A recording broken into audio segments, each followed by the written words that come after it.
Hello everyone, I hope this wee video finds you and your loved ones all safe and well again. And for the significant numbers of you feeling poorly, I wish you a speedy recovery.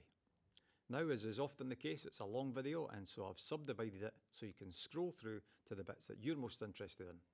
Of course, the first bit that everyone will be interested in is the COVID update. The numbers of pupils absent from schools remains very high in certain areas, and Oban and Tyree schools are affected greatly. The reasons for absences are varied, but of course they're predominantly linked to having COVID or having to self-isolate. I'm sure most of you are aware that many primary schools have had to keep whole classes at home at the instruction of the health protection team, a precaution against further spread. Many high schools across Scotland are also currently keeping S1 and or S2 whole year groups at home as well. Now that's a necessity linked to staff absence, as quite often the case. Now, neither Oban High nor Tyree High have been forced to do so at this stage, despite the large numbers of absences across our staff. So why is that? Well, our staff have rallied round in support of both colleagues and pupils to cover multiple classes, often going beyond their contracted class contact time. We're also fortunate to have a VC link between the schools that allows subject specialist support to continue in both directions. And the local authority have sent additional central team staff to Oban High. I'm also very appreciative of the retired staff who have come back to help. It's difficult to state the monumental effort of this achievement, given that it's the busiest term of the year. My admiration for all our staff should be noted, as should my thanks to everyone involved in keeping our learners well looked after and learning. And of course my thanks too to all our pupils who are engaging so enthusiastically with the work. Mostly. It continues to be essential that parents and carers inform the school as soon as possible if their child has tested positive for COVID-19 or where a class is under investigation by the NHS and a lateral flow test result is required. This allows the school to put in place the necessary support procedures and notifications. The school office opens at 8:30 AM each week, but you can leave messages on the answer machine at any time of the day or night, so if you know the night before that your child's not coming in, please just leave a message then. If a pupil becomes unwell during the school day, parents and carers will be contacted via telephone.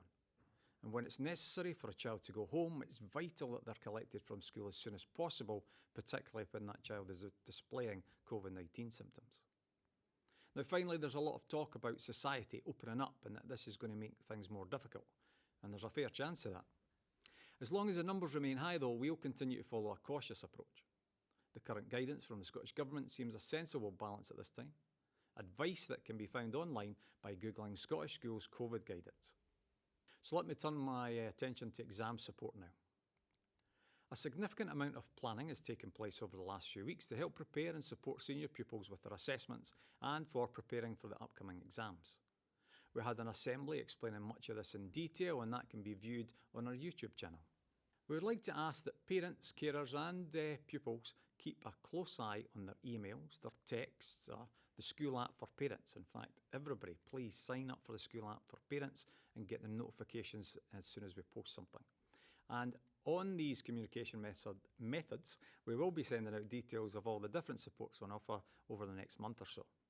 These will include specific group support and revision, supported study, after school stuff, targeted times to ensure pupils that need to catch up with anything can do so. There'll be details about a one-stop shop website for revision resources, and we're currently working on hard copies of all the revision packs for each subject at each level that can be used during Easter. And like the last few years, we'll also have an Easter revision programme that's both live and online. Now let me turn my attention to SQA matters. The SQA has now published some additional resources, information to support learners in preparing for exams. This information can be found on the SQA website. All you need to do is just Google SQA. It's an informative and easy site to navigate, although there is loads on it. We are now at the stage of the year where subjects at National 5, Higher and Advanced Higher level are preparing to submit coursework to the SQA for external marking.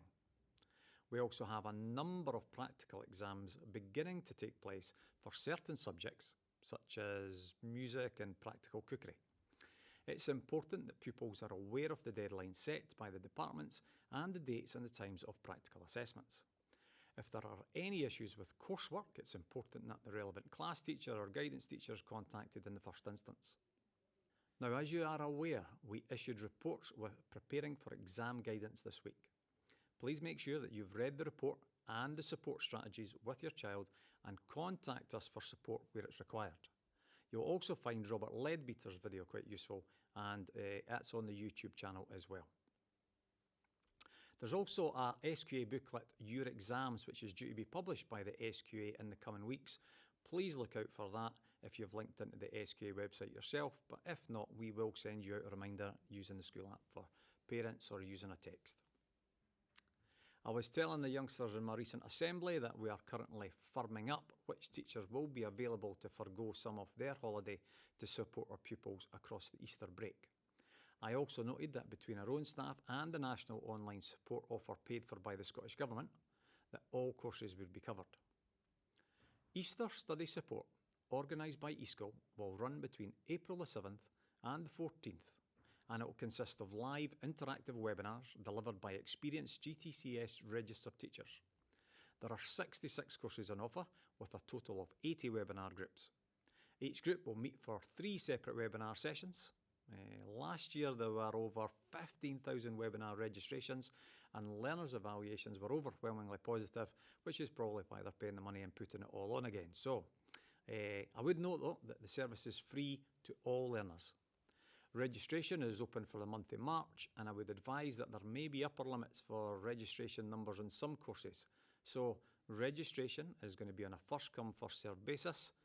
The link to the registration can be found on the letter that I sent you, or just by Googling eSchool, and that's a wee e, a hyphen, a big S, and then a GOIL. Maybe just use the letter. Now, let me turn my attention to transition. The following information is being highlighted to existing parents with P7 pupils. Please make any other parents you know, however, who maybe don't have children in the high school but do have P7 pupils about to join us, can you make them aware that they can also access information and watch the updates on YouTube and sign up to a school app for parents? If you think that's useful, I'm sure they will too. It would be very helpful, so thanks very much. Spread the word. I'm currently making visits to primary 7 classes, which I would have preferred to do live, but seeing the excited youngsters on the screen and getting the chance to chat to them over the VC is still very useful and enjoyable. Now let me turn my attention to DYW, Developing the Young Workforce.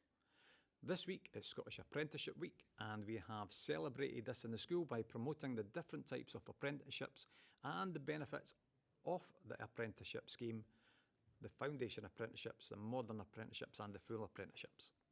Currently at Oban High School, we've got around 50 pupils completing foundation apprenticeships in subjects such as construction, engineering, social services, children and young people, and in business. And we hope to offer far more in the future. We also have a thriving work placement programme which creates a direct path for our pupils into the full modern apprenticeship. We're also delighted that 2 of our partners, McLeod Construction and Drax, are offering graduate apprenticeships on top of that this year. We'd like to take this opportunity to thank all of our partners and also to invite any new potential partners interested in joining us to contact us at the school, and we'd be glad to have a discussion about how we can support each other. You provide us with opportunities for our youngsters, and the youngsters in turn get to learn a wee bit more about your business. If you are interested in that, please call the school and ask to speak to Ashlyn Clark. Now, for those of you who still use Facebook, you can see lots of great wee videos of our former pupils experiencing great success with our local employers and where they note their grounding in the trades from their time at school. My final thanks to all those in the community who support our school and our pupils. It really is very much appreciated. So let me turn my attention now to school rules. All schools have rules, and they have consequences for those who don't follow them. Staff, parents and especially our pupils are well aware of the rules. The rules must be the same for everyone, or they're not fair rules, and the kids hate rules not being applied fairly more than the rules themselves, I think. With 1,000 pupils and around 1,700 parents, everyone will have different views. But we can't have individual rules to cater for so many viewpoints. So we have one set of basic rules, which is oft repeated, and that is come to school, come on time, be in your uniform and have the correct equipment and kit for that day. And of course, show respect for yourself and others. When any of these rules are not followed, behaviour and consequently learning begins to wane. To restrain any slippage in our high expectations, I reinforced these expectations at Friday's assembly. Pupils were also, however, reminded of the support on offer by the pastoral team to help them to adhere to our school rules.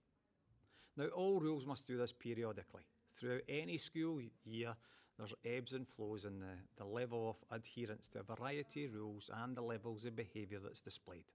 What is important is that we remain firm and committed and continue the high expectations when required, which is what we're doing now. School rules help us keep our community orderly. They keep it safe and they keep it ready for learning, but they also teach us that we don't get to pick and choose rules in the workplace or society at large. So please support our school community and reinforce this lifelong lesson with our children. Thank you. So let me conclude on the subject of support. Every letter I write and every video I make, it always ends with a very genuine offer of support. I'm pleased to say that many of you have contacted us and we've been able to help so many families. However, I'm sure that many more of you would benefit too if only you would be in touch. Please don't worry about contacting us and letting us know if you would like our help. If you need any support at all, pastoral, academic, IT or careers linked support, or help with coping with and supporting teenagers, or even if you have some financial concerns we may be able to help you with, just email us. You can use the contact us page on the website, or call your guidance teacher if you're in Oban or your PT primary or secondary in Tyree. They, together with the deputies, the family liaison officers, the youth workers, the support staff, the school nurses and the careers advisors are all here to help. Please just ask and we will absolutely do our best for you and your family. Now I hope you have a lovely week ahead. Thanks very much.